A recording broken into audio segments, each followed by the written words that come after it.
everyone. Thank you for coming here. Thank you to the Mysuru Literature Festival for inviting us, especially Shubhars and Sita Bhaskar for thinking of all of us. We are here to discuss the short story. Before we begin, I would like to introduce all of my panelists. Most of them are people I have shared, I've had the fortune of sharing space with writing-wise, and they're all dear friends, so it's a very special moment for us to be here. Okay, so let me start by introducing everyone. We have here Dr. Sumanya Velamur. She's a writer, social worker, researcher, and impact consultant. She has published short stories in Kitab, Mean Pepper Wine, Usawa Magazine, Out of Print blog, and Quibble Lit. Her stories were longlisted for the Hope Prize and shortlisted for the Devdar Prize and the BWW R.K. Anand Prize. Her training in ethnography has shaped her fiction. Sumanya takes on some very interesting topics, and you can see a lot of her social work reflecting in the kind of fiction that she writes. So welcome, Sumanya. Next we have Mr. Ratul Ghosh. This is Ratul's bio. I am reading it as verbatim. Till he had to care for his terminal father, Ratul was a conventional engineer, MBA, CXO. As part of the reset, he started writing about aging, suffering, and caring. He has been awarded the BLF, Devdar, and BWW R.K. Anand Memorial Awards, and his publications include Usawa, the Bangalore Review, Muse, and the Hooghly Review. He's currently writing a memoir. And just like his bio says, Ratul's stories are they hit home, they're very close to heart, and you can see a lot of these themes of aging, suffering, and caring that he very tenderly, explores. So welcome, Ratul. Next we have Salini Vineeth. She's a fiction writer, editor, and translator based in Bangalore. She has published 6 books and over 30 short stories in literary magazines. She is the fiction editor of Mean Pepper Wine literary magazine and founder as well, right? Yeah, founder as well. Her latest book, The Tree, the Well, and the Drag Queen, was published by Red River in 2026. She has translated 3 children's books from English to Malayalam, one of which are very exciting for me, though I can't read Malayalam, she's translated Alice in Wonderland, and I'm sure a lot of us would have very fond memories of reading it as children. So welcome, Salini. And finally, we have Srividya. Srividya is a writer based in Chennai. She won the Devdar Prize in 2023 for her story, Funeral for a Demon. If any of you haven't read it, please go out and read it immediately. It's published by the Bombay Literary Magazine now, right? It's available there. You will find it there on the website. And she's also published in print in Bandigoat and the Between Worlds IF anthology, the first edition of the speculative fiction anthology. She's also been published in A Case of Indian Marvels by Aleph and Helter Skelter's Anthology of New Writing. Welcome, Srividya. Okay, great. So this was our introduction, and I would like to take half a minute to talk about the topic that we're here to discuss, especially the short story, right? The short story is usually not talked about as much. When it comes to fiction, the first thought that people get in their head is the novel, and the novelist is the most exciting, the most valorized kind of character in fiction writing. And I know that I want to be a novelist as well, and I'm working on my first draft, right? But the short story is one of the most delightful forms of fiction, and I've always had great love for it, and I'm so happy to be able to talk about it over here, and to be also, to be able to write short stories and edit them as well. It feels like one of the most important sort of privileges that I've been afforded in my life, right? And I work in advertising, so there's a little bit of what I want to talk about for the short story panel. The short story is compared to the novel, right? From the world of marketing, we say low barriers to entry. It's easy to write it. You don't have to worry about having a lot of training. You write what's in your heart, and you put it out there. And there are so many magazines where you can submit for free. You don't have to do what the novelist or the want-to-be novelist is doing, which is, burning the midnight oil and really struggling and waiting for 6 months, 12 months, 24 months to try and find a publisher. The short story gives you that quick payoff. So low risk, low barriers to entry and quick payoff, I think, is a very simple way of talking about the short story, but it's also a very dry and mechanical way of talking about the short story, which, of course, I hope that we will be sort of undoing that through our conversation. So this panel is focusing on the craft of the short story. What does it take to write one? As well as, I think what was Sita's vision for this panel, which was that, how do we get more people to write short stories? We have some lovely prizes in the country today. It's becoming a much more exciting, more inviting kind of form. And we have shortlistees, we have winners over here, we have veteran writers, editors on the panel. So what we wanted to do was to put all of our minds together, our learnings together, and to talk about what the short story, what writing the short story feels like, and how one can get published as well. That's the aim of this. Okay, so after that very long intro, I will jump straight into the questions. Right, so the first question I have to all of you is that, over the many conversations I've had with writers, quite often the conversation tends to be about, what is the spark of a story? Where does your inspiration come from? Is it an image? Is it an incident? Is it something very close to your life? Is it something very far away from your life? So can you tell me a little bit about that? Where does inspiration for a short story come for you? And how do you go about writing a short story? So, yeah.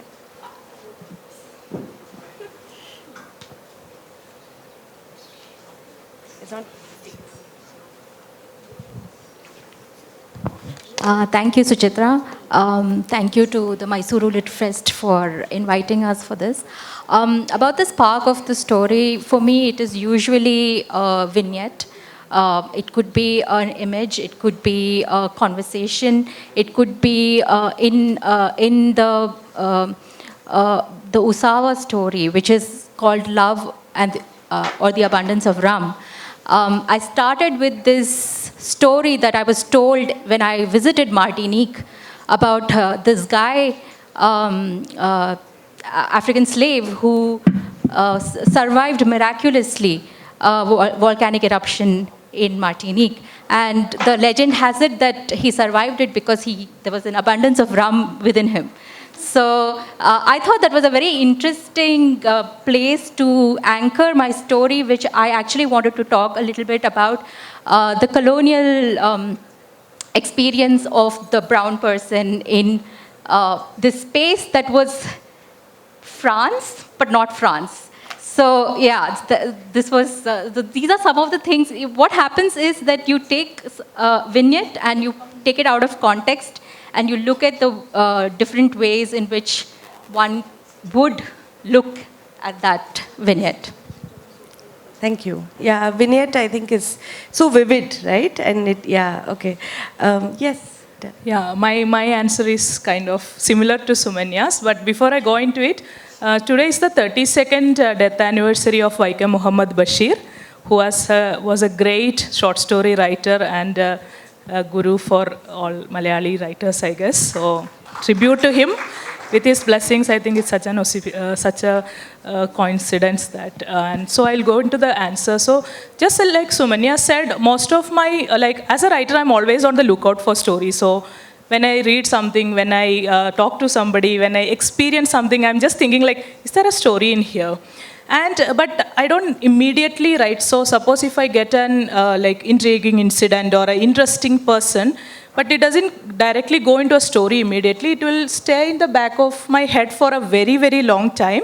And most of the time I forget a lot of threads. So whatever stays in my mind for a long time actually gets converted into a story. So So once I was attending a wedding in Bangalore, and we were standing in this long, notorious queue to get photographed with the bride and groom. So there was one person in front of me, she's my friend. So she just started recounting this incident of a girl during COVID time. She had to travel to a faraway city to get married. And unfortunately, the day before her wedding, her parents' village became a containment zone, and none of her parents or relatives could go with her. But her wedding had been cancelled twice already due to COVID. So this time they told, we are going ahead with it. You go and get married, no matter what. And she goes, and she's very lonely, and she realizes that she has this heavy Kanjivaram sari. She has no idea how to wear it. And she had to actually take the help of a stranger, a woman, and this lady comes and helps her wear the sari. And this story kind of touched me so much. This thread, this girl stayed in my mind for two reasons. One, I cannot wear a sari, so I can imagine what she has been through. And also it was like, the COVID times, how things were and how lonely we were feeling. So these are the kind of threads that stays in my mind, and maybe after months, they refuse to leave my mind. Suddenly they turn into stories. So some of my friends tell me, when they talk to me, they make this disclaimer, okay, don't write it in a story. And I definitely respect their wishes, of course. But also some people comes to me, and especially my mother, she gives me threads and like, write about it. So this is how, so basically from the experiences, the conversations, the visuals, that we get stories, yeah. Lovely. In fact, I wanted to throw the question to you, especially Srividya, like Funeral for a Demon. Such an interesting sort of a premise. I was really moved by the ending. It was both vivid and somehow very satisfying. And I truly wondered where the inspiration for it. What was the spark of Funeral for a Demon? Yeah, so it actually began with my uncle attending a funeral for his aunt, and he came back and kind of described the scene to me, and he said everything was covered in flies, and that kind of stayed with me. So that was the first image that went into the story, and then it kind of, I didn't touch that story for a few years, and then I came back to it later, but that was the kind of beginning of the story. Yeah. I also just want to say the thing about your mother saying write about this. I have my grandmother sometimes calls me like early in the morning and says 5632. I had a dream about this. Write it down and write a story about it. I don't know what to do with it, but yeah.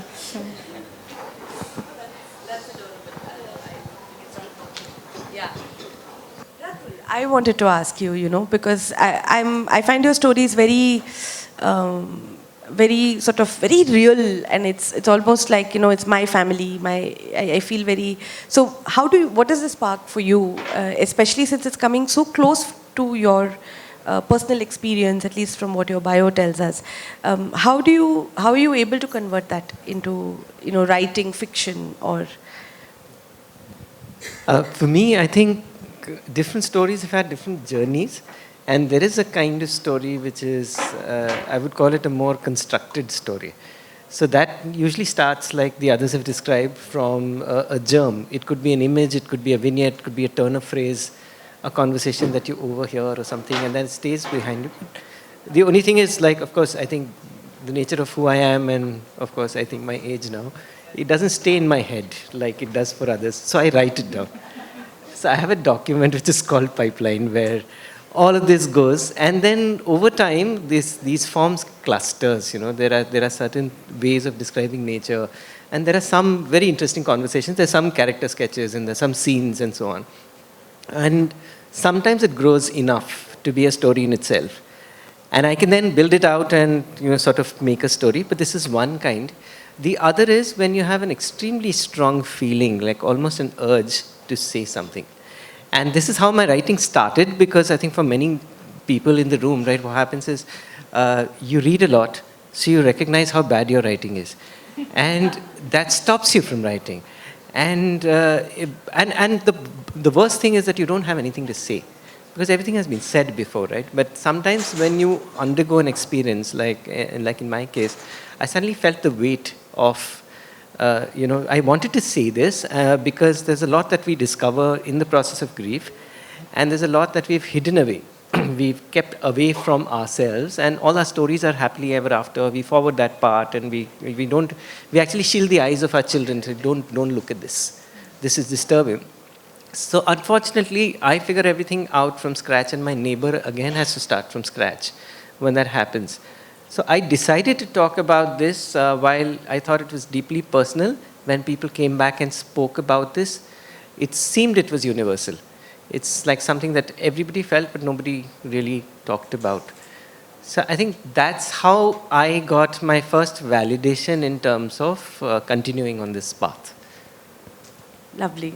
Yeah. I love how you brought about that the less sort of romantic version of the inspiration, right? There's a very lofty idea that, the writer sits at the desk and something just sparks and then you're sort of moved to writing. But it's on the daily, it's not as exciting, right? Like, I loved how you said clusters, and that's very similar to what I do. So that's very fascinating. That I have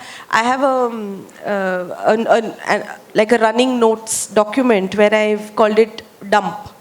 And I just dump every stray thought in there. And sometimes the thoughts are so old that I actually move it into a folder called cold storage, because I feel like it's like the morgue of ideas. But it's, there is that very sort of hardworking side to this, right? Where you're parking ideas, you go back to them, and what Stephen King says, that a good idea is, but don't be worried about losing good ideas because they will stay with you. And I think this is like a slightly more careful version of that, where we're throwing ideas in, and then when you said the echoes of it you found in what people said, and all of that. So this gives me the perfect segue to the second question, which is revision, right? And sort of short stories are I think it's deceptively simple that, people think because you can finish reading a short story in one sitting. I think that's one of the definitions of a short story, or that's what Joyce Carol Oates seems to allude to. But the thing that it might look like it's 3,000 words, that, over a cup of coffee you can read the short story and be done, and most of us do that. But writing it does not take 2-3 days. It can take forever, right? And so let's talk a little bit about that. What does the revision process look like for you?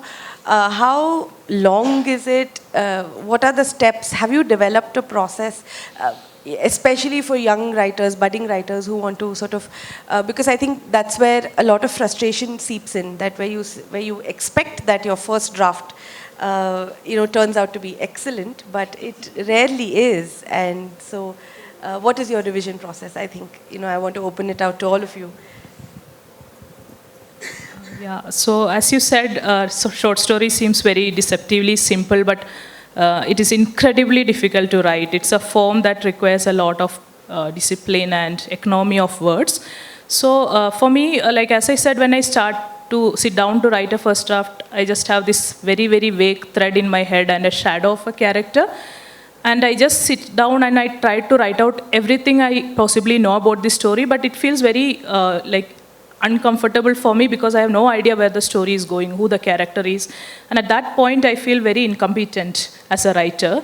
And it's a very scary process for me to write the first draft. So I'll just give a simple example for this. It's like, kneading atta.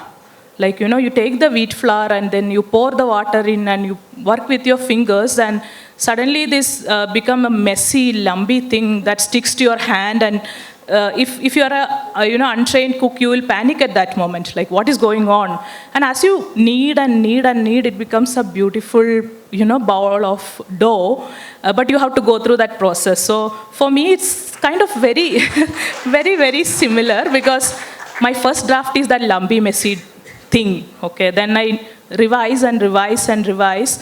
I somehow take like 10 to 15 revisions of a single story, and each revision I add a layer by layer, more details, more character definitions, and then I rest it, just like you rest the dough for some time.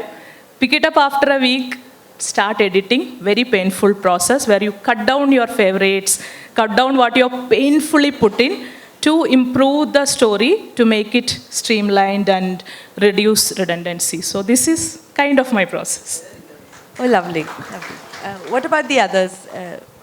What's your process like? My process is pretty similar to Shalini's, but I did want to add that, as people who are honing a craft, we are always trying to improve on the next story. So what does that mean for some of us? Like for me, it means that I'm trying to put in as much layers into a story as I can. So when I do that, it takes a little longer and, of course, a lot more reading and things like that. But the process is very similar, and I go to about 15 to 20 drafts, yeah, before I feel it's ready. And it's never ready, right? Like you send it off to places and then you wait around. And then it's been like a year and there have been rejections, and then you go back to it and you're like, oh, I can so improve this. Yeah. It's a never-ending process. Yeah, no, thank you for touching on that. It's a rather unglamorous process, right? And we might there are so many magazines out there, so we might send version A to one magazine, a couple of months later feel that, oh, I can do better, and then send version B to another magazine. And then sometimes you get something called the personal rejection, which says this is good but not quite good enough. If you can change this, it works. And usually it's designed to be constructive. The magazine editor is your friend. They are trying to improve your writing as much as they might be. I think I'm just making a case for Shalini and me. But but it's one of those things that you keep improving it, and in fact you get better with time. Like I think all of us can, the stories I published say 5 years ago, I look at it now and I'm wincing a little bit because I'm thinking I can do better, right? And Ratul or Srividya, what is your process like? I think it's not very different from what is being described, but that whole dump document somewhere becomes like this story, and sometimes you just read it a couple of times and till you can sort of see the bones. You see where the sort of essence of the story is. Sometimes you can also send out early versions unedited to close friends who are critical enough, who are not those nice kind of friends who like everything, like they're like greeting cards, they're like chat GPT, but to people who actually say that this is what works for me in this story. And I think once you identify the core of the story, then it becomes simpler. Like what Shalini said, you can pair it to reveal the soul.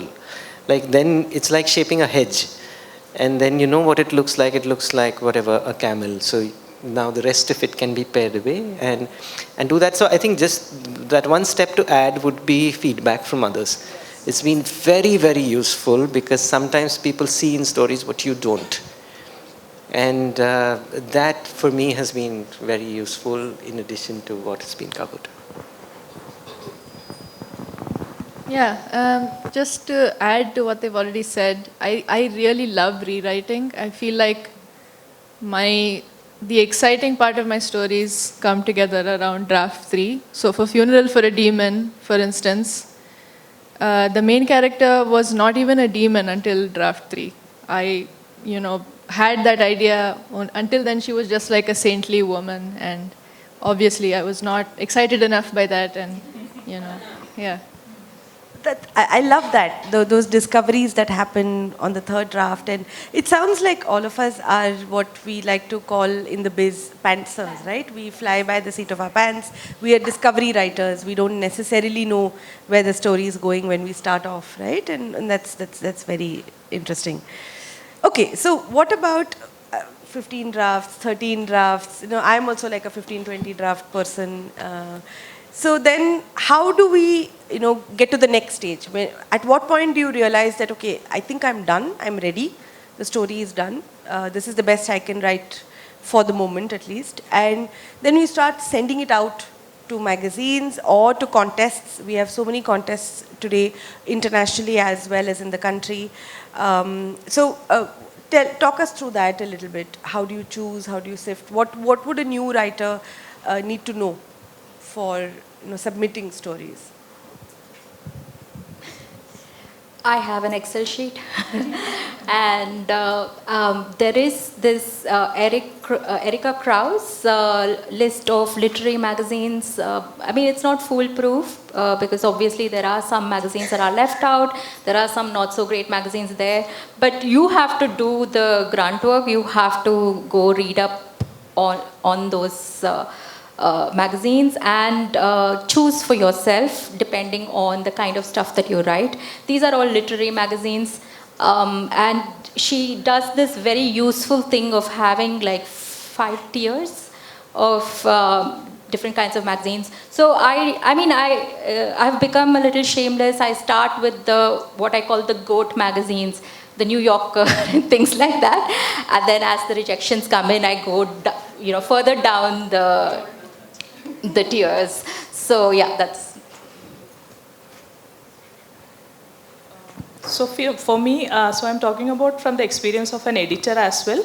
Like I have seen in this writers that they write a story, they polish it, and they just send out to a handful of magazines they already know.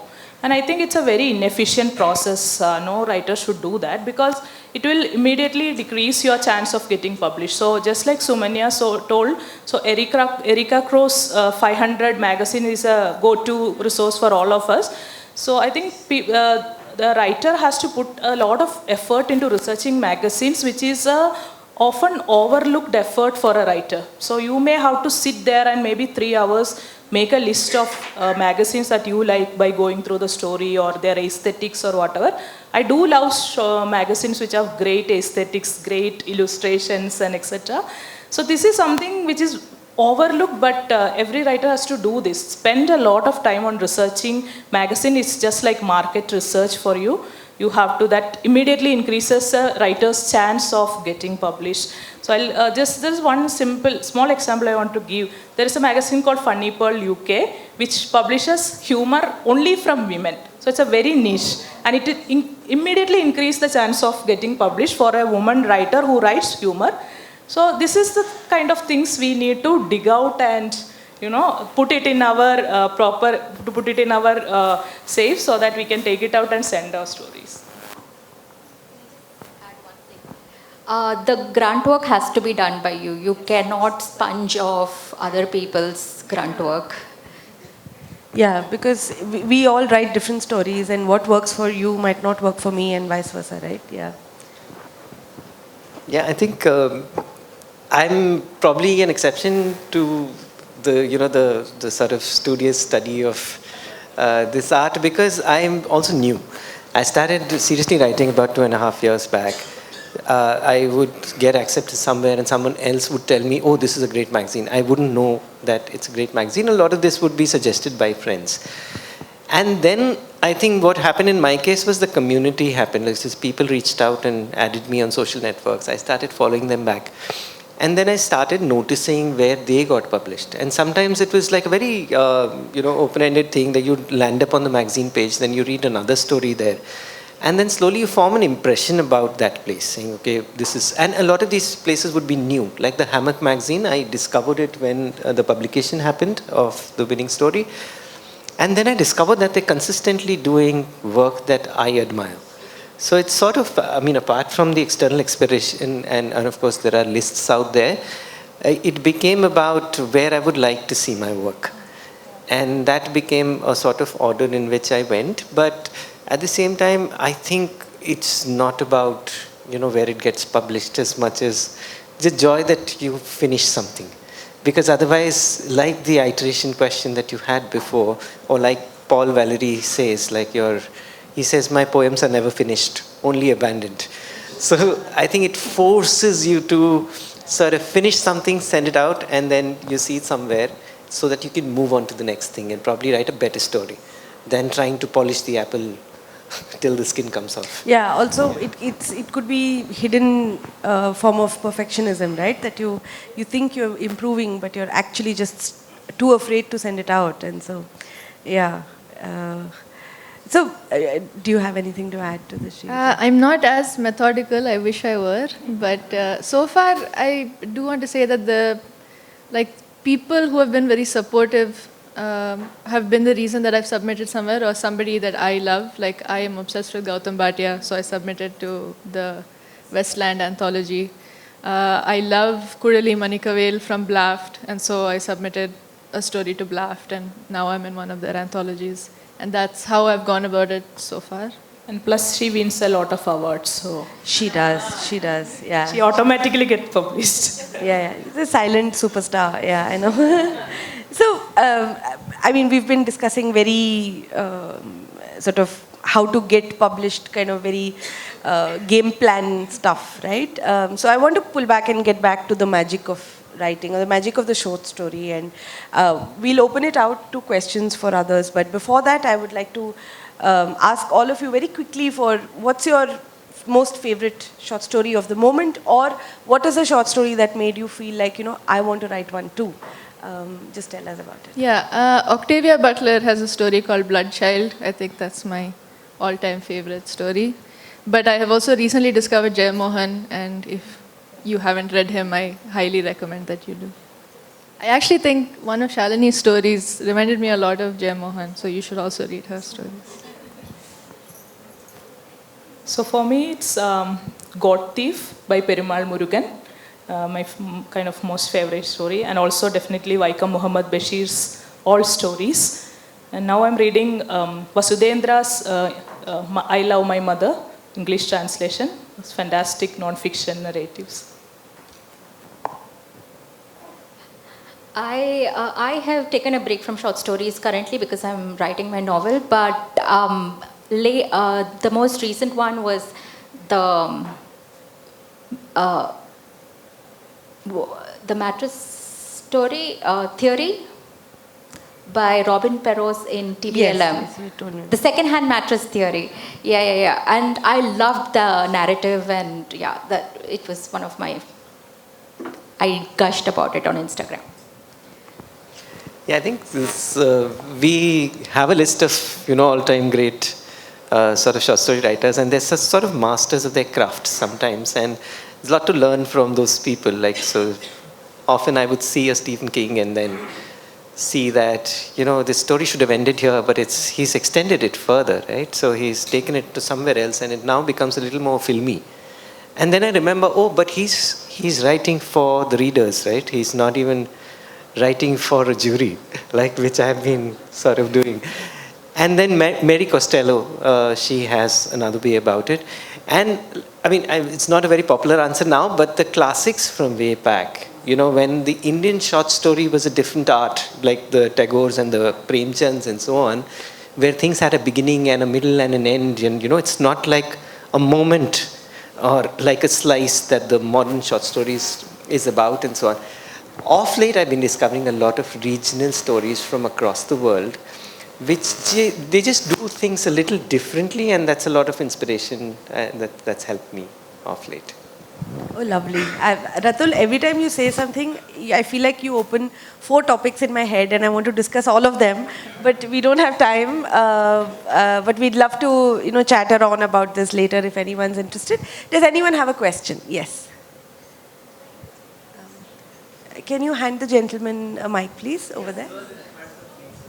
So good. So what to do? Oh, that's adorable. Some short stories are long. It's just called short because it's not a novel. But yeah, does anyone else have anything to say? I think you should. Yeah, I think you should just continue writing, and you can always edit it to whatever length. You can also make it a novel. Fine. So either do what Sumanya just told you, edit it, but all the other nice parts should go back to that dump document, right? Or you just make 2 stories out of that. So sometimes that also works beautifully. Yeah, that's a great suggestion. Okay. I just wanted to ask, do you guys take help of it? My answer is very. Oh, sorry. Sorry. My answer is very short. No. I think. It doesn't interest me. Actually, I think there's a very nice Jan Martel interview that you should watch. I wouldn't repeat everything here. But he says that most writers are writing for the love of the craft. Why would you let somebody else do this and get the pleasure? Right? Yeah, I think it's a personal choice, but that is somebody's answer and it may appeal to you, but we do it because we like the labor. But if it's feedback you're looking for, I would invite you to find another writer who you admire, and that might be even an even better exercise. Like you might get more rewarding exercise than. I think we have. I have a question. One last question. Yes. So my question is, when you write a short story, at the end you also find there are some of your short stories which can potentially become novellas or novels. Is that a thought that comes to your mind, or is the short story crafted to be a short story and nothing more? I think it is deliberately crafted after a point, but I have had many failed short story experiments where I've realized this is actually a novel and, I can't do justice to it. So that's my answer. I think as pantsers, we find out on the way what length it's going to be. But I've also seen, so for instance, Pritika Rao's story in the Commonwealth, which was shortlisted, is now like a full-length novel, and she's trying to get it published. So a short story does not just, stay a short story. It can always. I'll just quickly add to that. So my novella, which is out now, The Tree, the Well and the Drag Queen, started as a short story and got rejected over 30 times before I realizing that it is not a short story, it has to become a novella. Oh. Thank you. But everyone should go out and buy the books, especially The Tree, the Well and the Drag Queen. It's an excellent story. And I think our time's up. We'd love to continue chatting with you, outside. See you all. Thank you. Thank you.